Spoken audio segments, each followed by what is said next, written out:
Take me out to left field. Give me a shot of Fireball.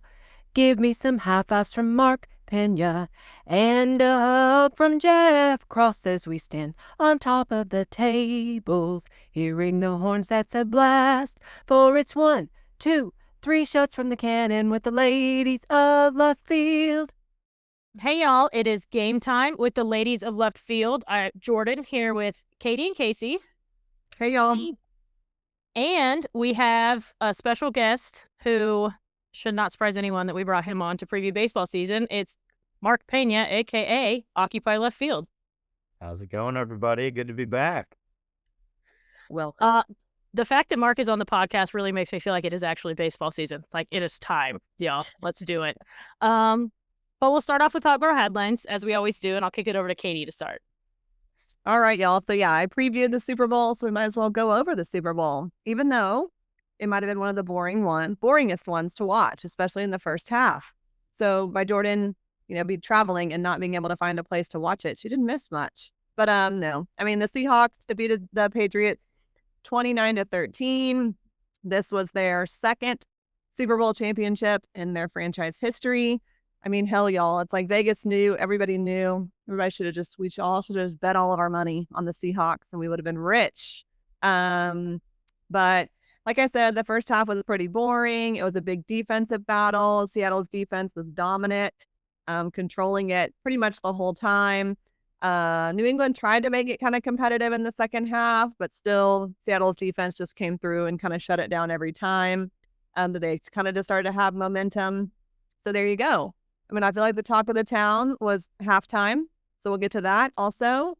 The MVP for the game was the running back for the Seahawks, Kenneth Walker III.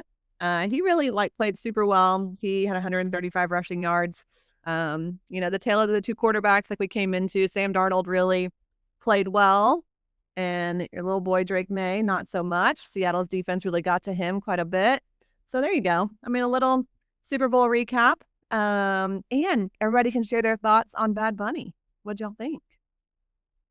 I loved it. I had a friend I was texting because, okay, first of all, I did not remember Michael Dixon, Texas X, lifetime Longhorn Michael Dixon having that many tattoos. So I texted everybody and I was like, did I forget something like whole sleeve?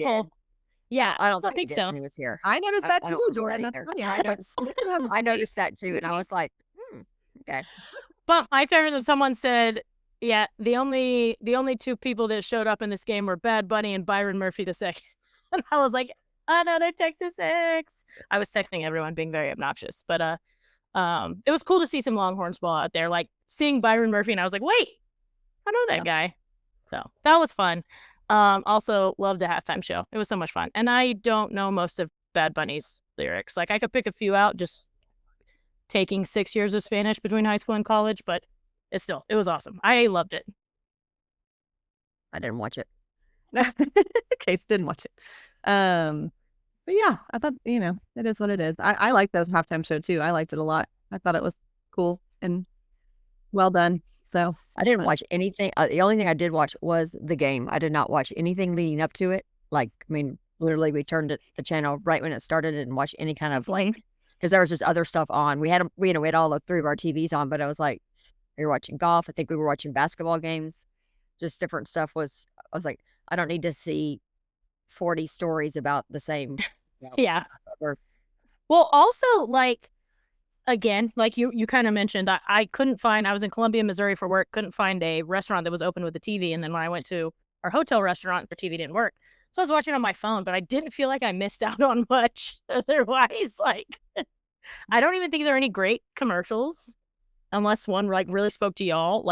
I don't think there were nothing took over social media. It's kind of weird. This is the first year it's been there wasn't one commercial that jumped out at everyone, I feel. So that was a little weird. Marc, do you have a favorite? The only commercial I even remember was that Dunkin' Donuts commercial that had a lot of the old sitcom people. That one was pretty funny.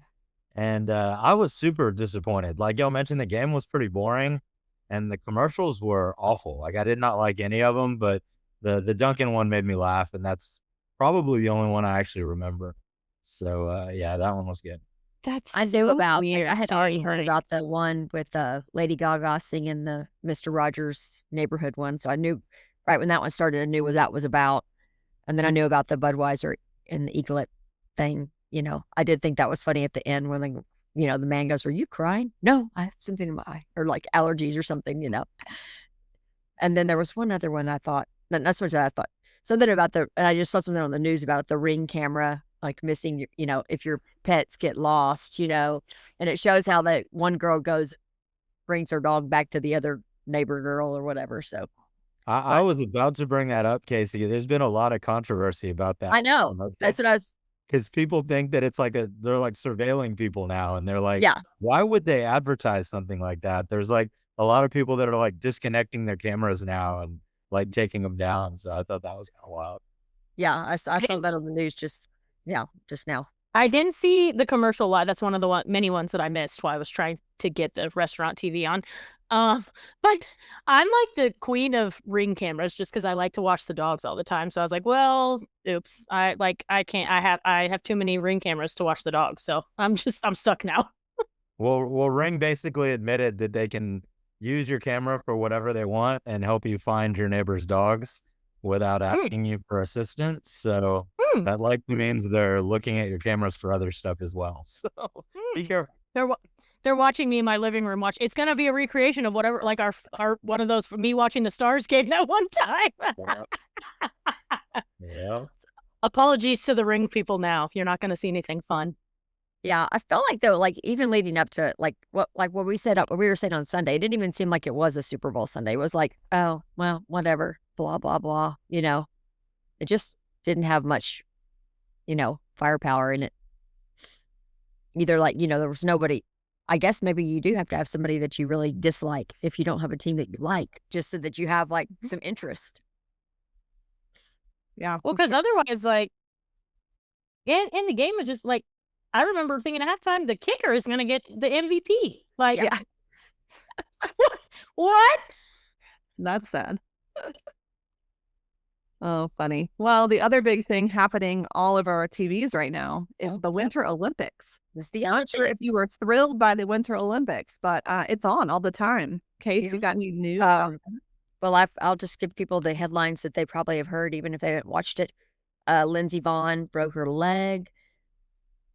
She'd already torn her ACL the week before and was still going to try to compete, which that in and of itself was going to be somewhat of a miraculous type thing. I don't know how one does that, but I guess it's no different than what our Mia Scott last year. Didn't she have a torn ACL or something, and she still played softball, which I didn't understand. Yep. But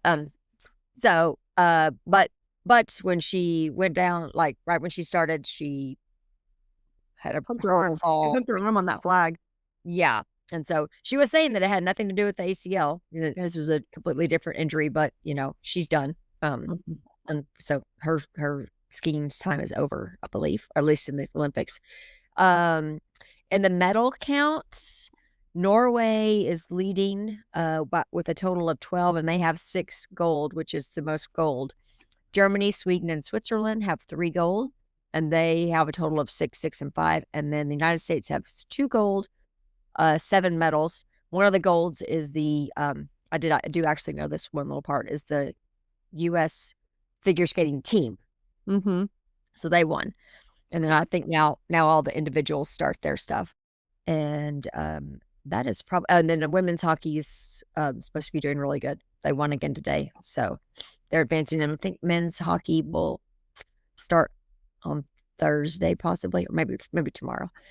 Again, like we said, it's hard for me when things are on at random times, not normal times of watching, and then you watch the news and you already hear who won, and so sometimes it's like, well, I don't care about watching this. It's not that exciting to me to watch something that.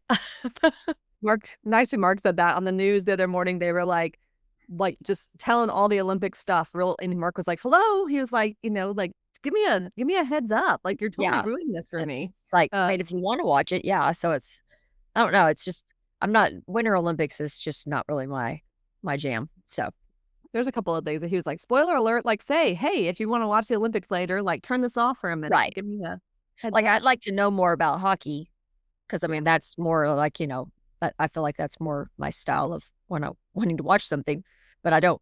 It's even when I try to look it up and find out when it is, it's like, okay, when do we play? I don't know, So I did see, I think this was live. I saw Team USA beat Canada. Yeah, that was the women's hockey team win 5-0 today. Yeah. So that's cool. Yeah. All right, Jordan, take us back to the college world. You're going to give us some, I like this random college headline, and then we'll go to college baseball, which we're also excited about. Yes, y'all know me. Lacrosse season is here. So I have women's lacrosse update. I don't, the men or whatever. But the women started this weekend, and we started with a really cool rematch of the national semifinal. But on Monday night, unranked Colorado beat number 2 Northwestern. So it seems like there's going to be a lot of shakeup in women's college lacrosse, which is fun because we came into the season expecting the top 4 to be, the top 3 to be the top 3, which was North Carolina, Northwestern, and Boston College. But that could change. So it might actually be an interesting season. So that's all I really had for college, because I was trying to think of kind of any other headline. Because again, we talked about we're finally kind of getting into where it's getting exciting, but there still wasn't that much outside of Super Bowl and the Olympics. So that gets us into the college realm, which brings us back to our guest, Marc, who is going to give us a full rundown of Texas baseball, which I'm so excited because, again, I've been very bad. They made me actually produce basketball this season, so I've not been able to dial into college baseball. So I'm ready for this preview because I don't even know most of the guys on the team right now. Super excited. Yeah, it's crazy that baseball's already here, but yeah, obviously season starts on Friday. Gonna have a couple weekends here in Austin for action at Dish Falk. So we're fired up, ready to go. Nerded out over the weekend. We kind of snuck into a close scrimmage on Sunday afternoon after brunch at Matt's. So yeah, we got a sneak peek at some of the action and fired up for the weekend. Yeah, so where should we start in terms of preview type conversations? I think take us around the bases, babe. Tell us who we can expect to see at every position. Start there. Yeah, absolutely. So a lot of, new faces are going to be involved with the Horns this year. Lost a lot of guys in the offseason, a lot of key players, guys like Rylan Galvan, Jalen Flores, no longer with the program. They've all moved on to professional ball. But a lot of talent on the team this year. The 26 team is supposed to be really strong on the pitching side. And our pitching staff could arguably be one of the best, if not the best in the country. So that's going to be really exciting. Max Wiener's got a lot of really talented guys that you're going to see on the mound. But from a position perspective, seems like they've got everything dialed up and there's really kind of starters penciled in to get the year going at every position. In the outfield, you're going to see 3 or 4 guys that are going to play regularly in the outfield for the team. Starting in center field, we have Aiden Robbins.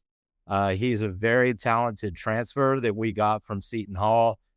He hit over 400 last year, had a hell of a summer in summer league ball, and has really been impressing everybody so far in the lead up to the season. So get to know that name, Aiden Robbins. He's going to be really, really good for the team. In right field, we're hearing that Jonah Williams, who I know is a big crowd favorite and a favorite of y'all's, is going to be starting out there. So he's kind of transitioning, from football back to baseball. My understanding is he had a little bit of a hamstring tweak as the football season was winding down. So they're bringing him along slowly, but I am hearing that he is going to be available and likely to play this weekend as we play Cal Davis. So look for Jonah in right field. And then in left field, it's going to be one of 2 players. We have Ashton Larson, who is a transfer from LSU. Very talented player, actually hit a home run on Sunday in that scrimmage that I mentioned that we snuck into. So he's going to be a really good addition for Texas. He played a lot at LSU 2 years ago and then dealt with a lot of injuries last year and didn't play very much for the 2025 LSU team that won the national championship. But I think he's going to be the starter as we get the season going in left. And then the backup, who I think everybody should kind of keep their eye on, is a true freshman named Anthony Pack Jr.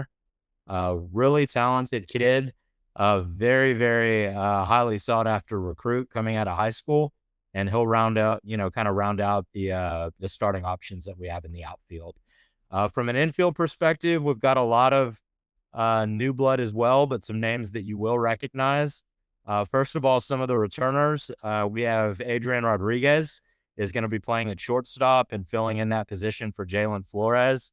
Obviously, last year he was injured a lot of the year, did some DH, played some third base, played in the outfield as well. But he's the favorite to kind of lock down the shortstop position. And then we have Ethan Mendoza, who's going to be the starter at second base. So returning starter there, really, really talented guy. Rumors that he's put on like over 20 pounds of muscle in the offseason, and he kind of looks like a brand new guy on the field. So excited to see how that kind of translates from a playing perspective and a power perspective at the plate. And in addition to that, Casey Borba, he's going to be starting more than likely at first base, which is going to be new for him. He was our starting third baseman for the majority of the season last year. But as we lost Kimball Schuessler, they're looking for somebody to slide in and replace Kimball at first base. And as of right now, Casey is kind of the leader to do that.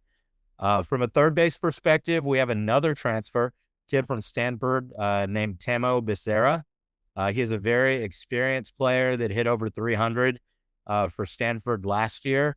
Not a lot of power on his bat, but he's a really good fielding infielder and is just like a contact guy that you can rely on at the plate. And then arguably the most exciting addition to the team is going to be our catcher, Carson Tenney, who we get from Notre Dame. He was like a leading candidate for catcher of the year across the country last season. So we're kind of losing Galvan, but plugging in one of the best returning catchers in the country and putting him behind the plate. So that kind of gives you a rundown of the position players and what you're looking to expect as we get into action over the weekend. Marc, do y'all have any clue also about the batting lineup, where guys are expected to bat yet? No, I don't know enough to really project the lineup at this point in terms of batting order. There's not a ton of your typical power hitters on the team. So you're probably going to see guys move around quite a bit. I'm expecting guys like Borba and Carson Tenney will be somewhere in the middle of the lineup. You'll likely see Mendoza and Aiden Robbins towards the top of the lineup. But I do think there's going to be a lot of flexibility. And Schlossnagle typically likes to mix that up as the season gets started. So you'll see guys move around from 1 through 9 over the course of the first couple weeks of the season. Do you know, who are they thinking of DH, or is there a whole slew of them that have hit well? Or yeah, so another big addition that we got was another transfer from Wichita State. His name's Josh Livingston. He's kind of a power hitter. I think he hit like roughly around 15 home runs for Wichita State last season. And Casey, they're really looking at him at 3 different positions. I think he's likely your candidate to start the season at DH, but he also does play first base and third base a lot. So you'll see him kind of rotate in and out, sub in for Borba, sub in for Becerra at third base, and really gives us, kind of another option from an infield perspective. Wouldn't be surprised at the end of the day to see him compete for a starting fielding position, right? Either third or first. The scrimmage that we saw on Sunday, we did see him at first base and also rotate over to third base as well. So keep that name in your mind. Livingston will definitely be a guy that moves around and plays a lot of positions to start the year. What was it that brought, because I see Becerra graduated from Stanford. This is he's got 1 year of eligibility left. And same with you were saying with Tenney. What was it that made them choose Texas? That's a tough call. Yeah, I think from Tenney's perspective, right, you would expect that with him being a finalist for a lot of awards last year coming out of Notre Dame, that NIL was a big component in his recruitment. So I'm expecting that for him, money was a factor, and I'm guessing that Texas really targeted him and took care of him from that perspective. But I've also heard him say, right in some in some press conferences that obviously he was looking to make that jump to a power program. We all know that Texas is a traditional blue blood. Had a guy like Rylan Galvan and a lot of catchers in the last couple of years that have been very successful. And at the end of the day, right, Schlossnagel's got this program trending in the right direction. It is a very attractive program for any player that's looking to make a move. But for Tenney, if we're being honest, I'm guessing NIL had something to do with it. Becerra, a little more, unknown in terms of his recruitment. He was a very solid player, but Texas did have a lot of depth that they were looking to build in the infield. Probably just another targeted approach there from the Texas coaching staff and trying to find a piece that they felt would translate well over to our team. All right. Now, pitching staff. You mentioned Max and his full arsenal of pitching, and we've heard they're all like showing out and they all are super excited to pitch. So who do we think is going to start Friday night, Saturday night, Sunday? Who's going to come out of the bullpen? Who's going to be our closer? And who's like getting in there on Tuesdays to get some work? Tell us about our pitching staff. Yeah, pitching is definitely going to be interesting. I think the biggest thing to note about this year's pitching staff is it's probably the deepest pitching staff that I can remember in recent years. So there is going to be a ton of competition for innings. So I don't really think you're going to see guys to start the year in specific roles that are in the same spot every weekend, as an example. I think you're going to see a lot of movement, especially from the relievers. From the starting pitching perspective, there's a lot of familiar names that you've heard in terms of options for being the Friday, Saturday, Sunday guys. Dylan Volantis has been talked about the most as potentially being the Friday night ace for this year's staff. But I would not be surprised to see him kind of move around from a weekend rotation as well. So I think he's probably the leader for Friday. I wouldn't be surprised if they moved him to Saturday or Sunday for the first couple of weekends. Obviously, he was our closer last year. It's going to be a transition for him moving back to a starting pitching role. So we'll see where he lands, but he'll definitely be in the rotation this weekend as a starter. The other names that you'll see are Luke Harrison. Really experienced pitcher that a lot of us love. Diehard Longhorn. He's a real bulldog on the mound. I'm really expecting him to be locked in as a starter as well. You'll likely see him on Saturday or Sunday, not really a candidate for that Friday night position. And we'll see where he slides in. As of late, I've been hearing a lot of rumors about Ruger Riojas as well. He's a guy that has a ton of flexibility. You saw him last year start in the bullpen, then he slid to the starting rotation when we had those injuries midway through the season and we lost Spencer. So Riojas is another name to look out for there and someone that you could see in the starting rotation. I think the fourth name that you want to call out and look out for from a starting pitching rotation would be Jason Flores, second-year player who did get some valuable experience last season. Again, another guy who has flexibility to pitch from the bullpen. He can be a starter. And I think that kind of rounds out your top four options. And I think if we're being honest, right, Wiener and Schlossnagel are going to toy around with the pitching staff quite a bit as we get going. But those are going to be the four primary names that you're going to see as we get started. Now, from a bullpen perspective, so many guys to talk about. I think if you had to focus on returners and guys that were on the squad last year, there's two or three guys that you want to accent, right? It's going to be Thomas Burns, who is just an absolute beast right now. His velocity is way up on the mound right now. We saw him pitch on Sunday. He was hitting 97, 98, just looked super dominant. I think as of right now, he'd probably be the leader to be the closing pitcher for this year's team. And then you also have a guy like Max Grubbs, who I'm expecting to be a really notable long relief candidate, right? A guy that you'll probably see pitch once or twice a weekend, come in and throw 2 or 3 innings at a time, and really be that key bullpen arm. Now, a couple of new names to watch out for, guys that you probably saw at the alumni game if you watched any of that or if you were in attendance. There's two guys that are just absolute monsters.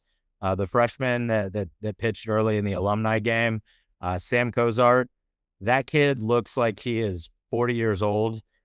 He's like 6'7" or something like that, full beard, just looks like a grown ass man.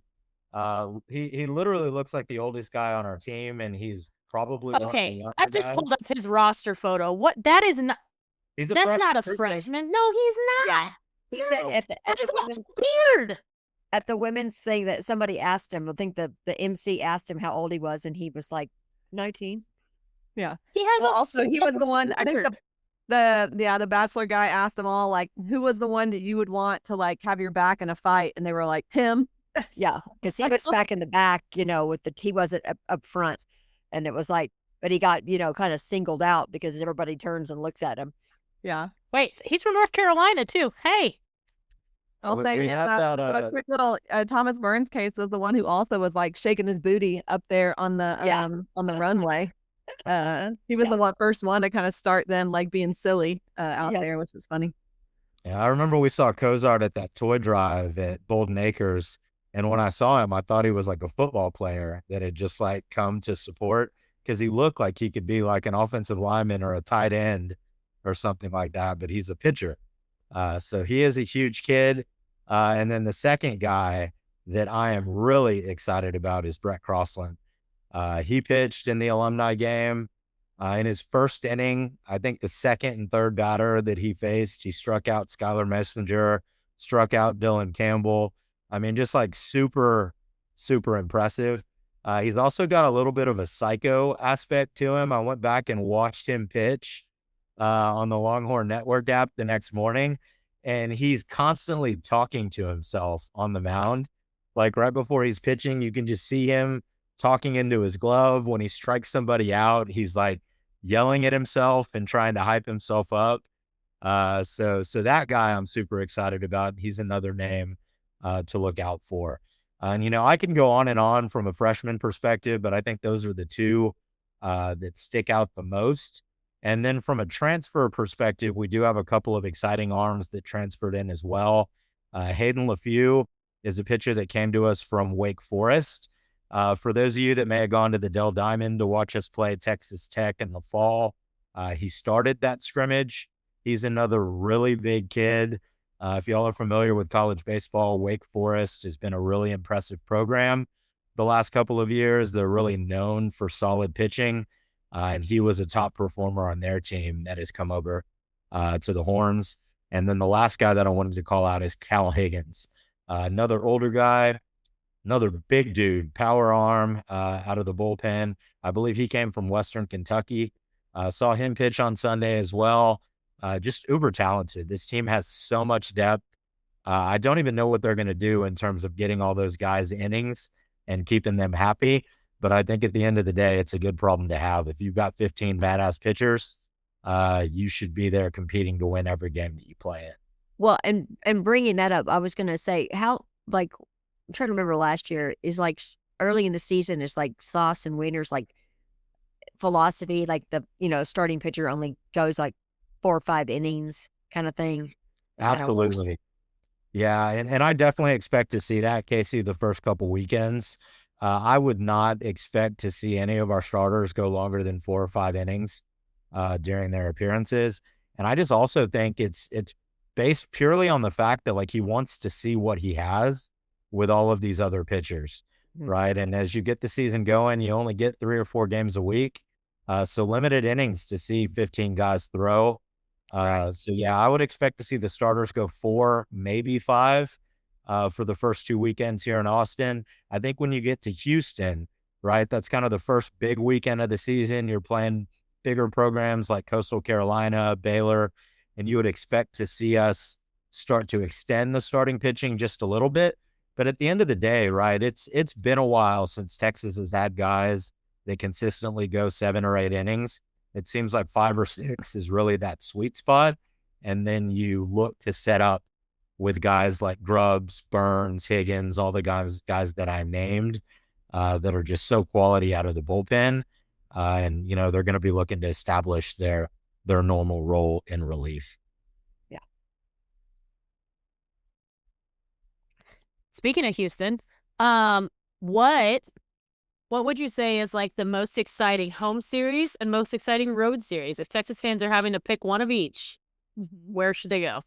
That's a great question. And starting with Houston, right? That's a tournament that over the last several years, you've seen more of like an impressive overall grouping of teams than you're going to get this year. But I am super excited to see that Friday night game specifically. Coastal Carolina, as all of you know, played in the National Championship Series against LSU, and their Friday night pitcher is supposed to be one of the top college pitchers in the game this season. So I think if you see him on the mound against Volantis or Riojas on a Friday night, that's going to be electric. I think another thing about that weekend in Houston is without the other power teams like LSU, you're probably going to see Texas fans kind of dominate that tournament and really make it a home field advantage for Texas during the 3 games that they play there. But then when you look at home and away series, if we're being honest, out of conference, like a lot of SEC teams do, not a lot of power teams that you're going to be playing weeks 1, 2, and 4, right? We have a pretty soft start to the season. I think a lot of the SEC coaches understand how much of a gauntlet the SEC regular season is. So they want to have those opportunities to just see their teams play and understand what they have from a team perspective early in the year. But once we get into conference season, you're going to see a much different dynamic from Texas. Last year, it seemed like the majority of the ranked teams that we played were at home. And this year, you see the opposite, Jordan. So we have 4 teams in the SEC that are ranked in the top 25 that we're going to be traveling to. Personally, the one that I am most excited for is Tennessee. We're playing them later in the year. I've never experienced Tennessee on the road in Knoxville, so I'm fired up about that. They've always got a talented team that bring a lot to the table. So that is probably the road series that I'm circling the most. Most other people would probably say Texas A&M because of the rivalry and Schlossnagel aspect, but I am not excited about that weekend. I think everybody knows how I feel about college baseball. It's not a fun place to watch baseball as a Texas Longhorn fan.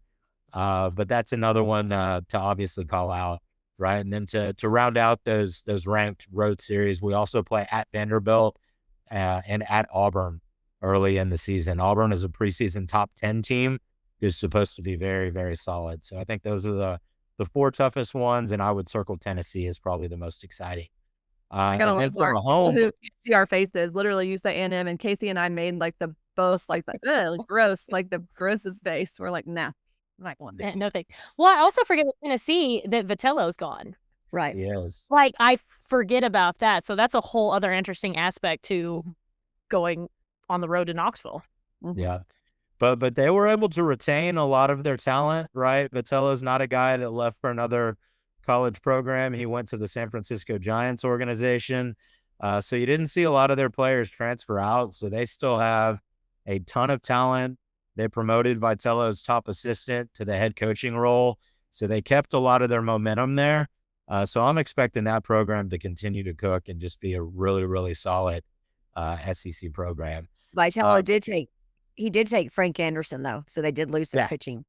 He did take Frank, but I believe it's Josh Olander who's their coach now. Heard a lot of great things about him, and the kids seem to be excited to kind of follow his path there in Knoxville. But from a home weekend perspective, Jordan, for a multitude of reasons, the series that I'm excited about is Mississippi State. They're another, traditional power that is on the upswing. They fired their coach at the end of last season. They ended up getting Brian O'Connor, who is the Virginia coach, who is an absolute badass. He completely revamped that team with a ton of transfer portal additions on the Mississippi State side. So they went from being unranked at the end of the season last year to being anywhere from like number 2 to number 5 in the preseason polls.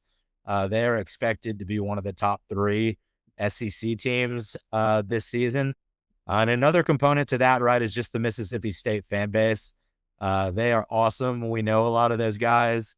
Partied with them in Starkville last year out there in the left field lounge, and they're all planning a return trip to Austin when they come visit later this spring. So that's Have definitely have one they to been here? circle. What's that? Have they been to our stadium? No, they have not, and I've already told them it ain't shit compared to what y'all have there in Like, Starkville. they don't have private suites and barbecue grills and everything. Yeah, exactly. But, I think Austin has a lot to provide that Starkville doesn't have in general. So I think they're also Fair. looking to take in the bars, the restaurants, the barbecue scene, all of that kind of stuff. So that should really be a lot of fun. And Jordan, I think the second one to call out that I know you'll be excited to hear is Ole Miss.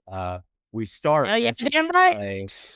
play, this year against Ole Miss in Austin. So that'll be really fun as a way to get the SEC schedule kicked off.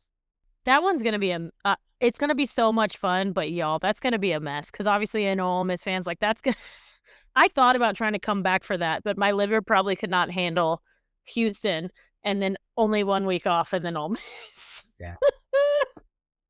I'm interested to see if the Rebels bring a bunch of fans with them or if they don't, but you got to expect a lot of these SEC programs, like the first time you get Texas on the schedule, I know Austin's a very popular place to want to visit. So you would expect Ole Miss would bring a lot of people. And then I'm guessing there's also a lot of Ole Miss alumni in the Texas area that'll probably be making their way down. That's what I was going to say is I know there's a lot of alumni, at least in the Dallas area, because my brother and his fiance and them, like, they have Ole Miss watch parties for everything. So I would assume that's an easy trip for a lot of the Dallas DFW people. I also believe that the softball is playing Ole Miss. I mean, like, we're both softball and baseball are playing Ole Miss the exact same weekend. So you've got like a double up if you have fans that watch both things, like, that would want to travel, and that way they can catch 2 things if that's their jam. That's really unique, but that'll be a cool environment to have them both playing at the same time. Yeah. Y'all know, is the Ole Miss softball team any good? I don't really. I don't know if they are, but all 3 of those softball games are sold out already. They had been.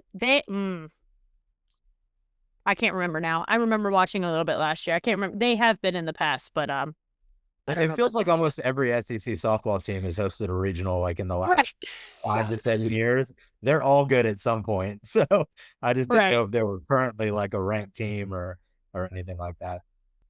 I don't think right now, but okay. Again, it's Ole Miss, and especially if it's happening at the same weekend. Like, yeah, and it is. Yeah, we're both playing Ole Miss, and so they've got them all, lined up pretty much. I think, softball will play early and then our game. So I want to put y'all on the spot. This is y'all show, and you 3 are obviously diehard Texas baseball fans. Who are y'all most excited about seeing on the team? Not all of you can say Jonah, so pick somebody different if all of y'all are going in that direction. But who are y'all most excited to see from the returning perspective, and are there any of the new players that you're especially excited to get a look at? I'll go first. Returning, I'm hoping that I'm excited for A-Rod. I think, like, to see him, kind of being there, the catalyst of the infield. And then I'm excited to see this Aiden Robbins guy in center field if he hits the way he did last year. Mine is returners. This is my number one will always be Max Scrubs because Martin Warriors. So got that Arlington tie. But I'm excited to see Ruger. And then new guys, I think it's literally just being in the group chat. I'm excited to see Brett Crossland. I feel like y'all just talk about him a lot. So, and again, like, I preface this with, like, I have not been dialed in because they're making me watch college basketball, which is ridiculous. But yeah, so Max Scrubs, Ruger, that's gonna be fun, and then this Brett Crossland guy. Jordan, I'll wait till you see Ruger's hair. I mean, he is completely grown his hair out. holy crap. I mean, it like comes out to here. It's just like, Was it like you in the pandemic hair? What's that? Was that like you in the pandemic? Oh my God. He makes my Laredo waterfall look embarrassing compared to what he has right now. I'm 5 times what I had during the peak of COVID. So he's rocking it. And then he's just got that mustache and it looks like it's 3 times as thick as it was last season. So Okay. he looks like a character. I thought I was being nuts. I think Katie might have showed last time when we were recording. She showed me a picture and I was like, how did the mustache get more mustachy than it was last year? How? He's got to be taking supplements or something to get that thicker. But he's conditioning it. Yeah, prenatal vitamins. Well, I'm excited about the pitchers in general. I think I'm excited to see, like Ruger, maybe really come into a starting role. Volantis move into a starter role. Thomas Burns be a closer. Just a lot. Max Grubbs, of course, I love. And so I'm just excited. I think that's where I'm most excited to see. And then, I love the Borba family. And so I want Casey to do really well. And I hope, if he plays first base. So I'm excited to see Tenny catch. Losing Ryland was a big deal, but I think we had Tenny coming in from Notre Dame. So I think we were excited about that. So I hope he, really comes into that catcher role and is a leader on the team. I don't know. I think it's going to be fun to see all these new guys and see how they come together. I think it's cool to listen to these guys talk about how I think they really do get along and they have fun together and they, seem to have really gelled and really enjoy each other. Based on the ladies' night, they were all having a ball and then also, hearing from you at that scrimmage that they have a choreographed whole thing as well. They're going to pull out for us. So I was telling Katie as we took a walk yesterday, I don't want to steal this surprise for people or for the team, but I don't know if this is something that they just did over the weekend or if they're going to do it every time he comes in. But they brought in Burns in like a close type situation in that scrimmage. And he has the most badass warm-up song that I have ever seen. And you know what? I'm not even going to spoil it. I'll just kind of hint at what it is. It's basically like a cut up, Jordan, where it's 2 different songs that I think they just kind of like edited into one. So they have like one set of music as he's running onto the field. And the infielders were all standing together and doing like a choreographed motion as he ran onto the field. And then as soon as he hits the mound and starts throwing, the music completely shifts. And like everybody, both on the field and in the dugout, just went apeshit. And they're just like all fist pumping at the same time as he's like warming up. So we're just all sitting there imagining that they're going to do that like on a Friday night. And it's just going to catch on and the entire stadium is going to be doing it. Oh my God, that'll be so fun. Comes out to pitch this season. So I really hope that wasn't just a one-time thing and that we see it every time he runs on the field. Wait, y'all talk about that? Okay, this is something I thought when I was driving, and obviously driving, so I couldn't write it down to ask you, but now I'm putting everyone on the spot a little bit. What song would you add to the left field playlist? And I can start because I know exactly, because I got into the whole heated rivalry thing. So all the things she said remix that they put on that show, that is what I would add. I haven't sent it to the group chat yet because I know Brian won't put it on there because he's grumpy, but I will. At some point, I will wear him down and we will have that on the playlist. I have the Spotify too. I think I have permission to add stuff. So y'all can send me your good stuff, but do not tell Shelly that I have the capability to do that. Do not let her know, please. So Daddy, we love you, but we're not freaking adding Daddy's hands. She does listen. No, we cannot add that, which I did not know about that song for quite a while. I wish I still didn't know about it. But I did also love, Sue, someone said choosing Texas. Yeah. And Brian was like, no, but Shelly's probably going to make me add it at some point. Well, I think that one should be. I mean, I was going to say, I like the Ellen Langley. Sure should be. I love that song. That whole chorus of choosing Texas, I can tell. That's perfect. Yeah. Oh my gosh. Agreed. Yeah, that one I will sweet talk Brian. I've been helping him. I helped with like bringing beer, and I've been so nice to him. He needs to let that be on there. Love it. Yeah, that's all I got. She's in Texas, is what I was going to say too. Yeah, yeah. All right. Well, this was good, babe. You got any other final tips or info to share with us?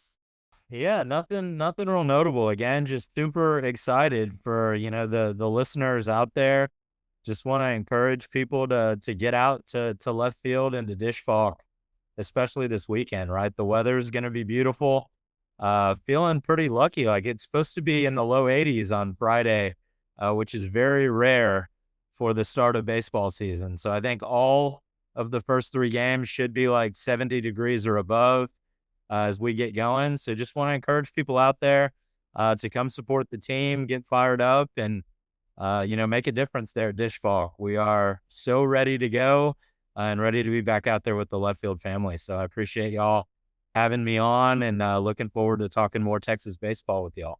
Oh yeah, I did have one more thing. If people come to left field, the scoop is bring your own booze or your own beverages. But also, same thing. Are there any families that particularly love hanging out with us that people could expect to see? That's a weird question, but yeah, there's a lot of families that I'm excited to hang out with. And you already kind of named one. The Borba family is fantastic. They're probably one of the most fun returning families in that group. The Bings are fantastic. Man, Mr. Bing he is a wreck. I love that guy. Love He's like Kevin. a huge teddy bear that likes to cause a lot of trouble in left field. And he So gives he's like a great he one. picks you up when he hugs you. Like He he picks you does. up He like picked up 6 inches Prescott. He off the picked ground. up everybody. So yeah, he's a strong country boy. So love Bing a lot. Definitely want to shout out Tom De La Garza. Luke's stepdad. He's fantastic. Really great guy that we love being out there with. I would say from a new parent perspective, we've had the opportunity to meet a couple of the new parents, the new dads specifically. Carson Tenney's dad, Keys, is awesome. They are from Colorado. They know how to party. I'll just say this. They're going to fit in just fine in left field, and they may even cause some trouble themselves. So I think those are the notable ones. Do want to shout out some of the great past parents. We're definitely going to miss folks like the Blues and others that aren't going to be around anymore this year. Hoping to still see them a couple times. But yeah, should be some family fun out there, and looking forward to meeting those new families of the new players. All right. Well, thanks. You gave everybody a great scoop. I think everybody's ready now. They can go to the ballpark and go to left field and feel like they're fully educated and ready to, or at least pretend like they know what's going on, which we welcome that. Anyways, yeah, good times. All right. Well, thanks for babe. having me on. I appreciate y'all. Yeah. Oh, thanks for joining. It was so good to see you. Thank you. Thanks. See you in Houston. And like we say, babe, we'll see you in left field. See you in left field, friends. All right, y'all. Do we want to go around the horns real quick? So huge thanks to Marc for joining us and giving us, mostly me, a rundown of what to expect this season. But before we let everybody go, just wanted to hit on a few things around the horns, specifically that softball started last week and they went 4-1. They did lose to Nebraska, but whatever, who cares? Reese Atwood, yeah, it's fine. Get it out of the way. As the way I kind of look at it too. I'm like, get the loss out of the way. Now they can just wreck the rest of the time. But Reese Atwood was named D1 Softball's Player of the Week and SEC Player of the Week, which was her first SEC Player of the Week award. And that is shocking to me. Yeah, I thought so too. And with the year she had last year, there's no anyway, that's crazy. But that's my contribution to Around the Horns, because softball's still looking good, even with the loss, whatever. It's a tournament. Again, it's a tournament. They're playing 5 games in a weekend. Like, what do you expect? Well, and even though you They beat said Nebraska once already, Mhm. and then they lost to them. right, So whatever. and even though you said you're having to watch so much basketball, but women's basketball is continuing to do well. They had a little bit of a test last night, but they had a great win against LSU last week when we had talked about that upcoming game before our last episode. Yep. That one was great. We beat up on Kim Mulkey and those LSU Tigers. Yeah, and it was so funny. So funny to like see her face in the fourth quarter. I mean, she even like rolled her eyes at this point, like, never mind, like I give up kind of thing. And that was pretty cool to Well, Rory had that's when Rory took the steal leader like of all time, and then she was just stealing the ball constantly in the fourth quarter. She had 5 steals or something crazy, and that's when like Kim, you could see Mulkey just like, I don't even know what's going. I don't know how she's doing this. yeah.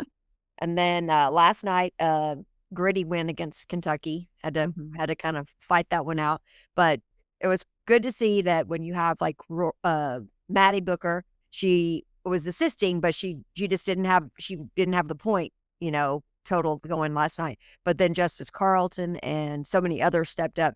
And just a little side note for any people that are, I just thought this was a really cool thing that's come out now. Justice Carlton has her own baking entrepreneurial thing she has started. It's called Jay's Rollin' in the Dough, which is super cute. She makes cookies, and apparently Holly Rowe already did a story on her, so she's had an ESPN feature on it or whatever. But it was on local news last night, and they were showing the cookies, and I was like, oh my gosh, she makes like cake balls. And now how she has time for all this? I'm like, what? This is supposedly like kind of like her release, like what she can do that just like can take her mind off everything. But she's just seems to be real talented. They show that she makes stuff for like the trainers and coaches, like on their birthdays and stuff. That's like what she brings in stuff. So I was like, that's so cool. So anyway, just another little well-rounded individual there on our basketball team. Love it. Love that. Yeah, and y'all can keep watching men's basketball. They're okay, and they're playing better. I'll tell you that. We've won 3 SEC games in a row. We have 3 wins in a row, but it's okay, and they're improving, and we all like Sean Miller. That's what we can say. So, here we go. They play Missouri this weekend, so let's go Horns. Let's keep it going. All right, y'all. I can't wait for baseball. I can't wait to talk about it. I can't wait to see the players play, and hopefully we'll have lots of good things to talk about and lots of rave reviews for next week. Agree. Hell yeah. All right, and Jordan, we're gonna see you in spirit. The rest of y'all, yes, we really see y'all in left field. See you in left field. See you in left field.